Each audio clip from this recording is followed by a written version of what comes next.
বাংলাদেশ জাতীয়তাবাদী বিএনপি ফরিদগঞ্জ উপজেলা ৪ নং সুবিদপুর পৌর ইউনিয়ন ৪ নং ওয়ার্ড কর্তৃক বাংলাদেশ জাতীয়তাবাদী তাঁতি দলের আহ্বায়ক মোহাম্মদ জামাল সওদাগর সভাপতিত্বে ৪ নং সুবিদপুর পৌর ইউনিয়নের সহসভাপতি রুকনউদ্দিন ফিরোজের সঞ্চালনায় ও মোহাম্মদ মহসিন সওদাগরের সার্বিক সহযোগিতায় ৪ নং ওয়ার্ড কামতা সওদাগর বাড়ির এক বিশাল উঠান বৈঠক করা হয়। উক্ত উঠান বৈঠকে প্রধান অতিথি হিসেবে বক্তব্য রাখেন বাংলাদেশ জাতীয়তাবাদী বিএনপি ফরিদগঞ্জ উপজেলা যুগ্ম আহ্বায়ক ডক্টর আবুল কালাম আজাদ। তিনি বলেন, আমরা বিগত ১৭ বছর ভোট অধিকার থেকে বঞ্চিত ছিলাম, সকল সুযোগ সুবিধা থেকে বঞ্চিত ছিলাম।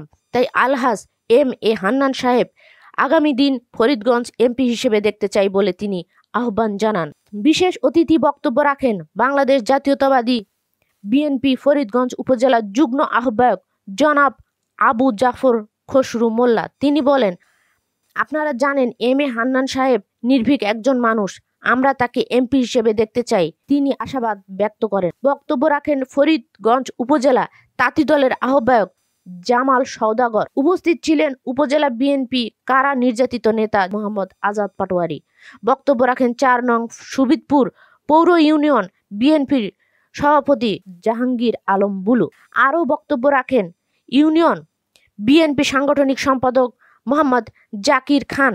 আরও উপস্থিত ছিলেন ৪ নং ওয়ার্ড যুব দলের ও ছাত্র দলের নেতাকর্মী সহ সওদাগর বাড়ির মহিলা দলের সকল সদস্যবৃন্দ উপস্থিত ছিলেন।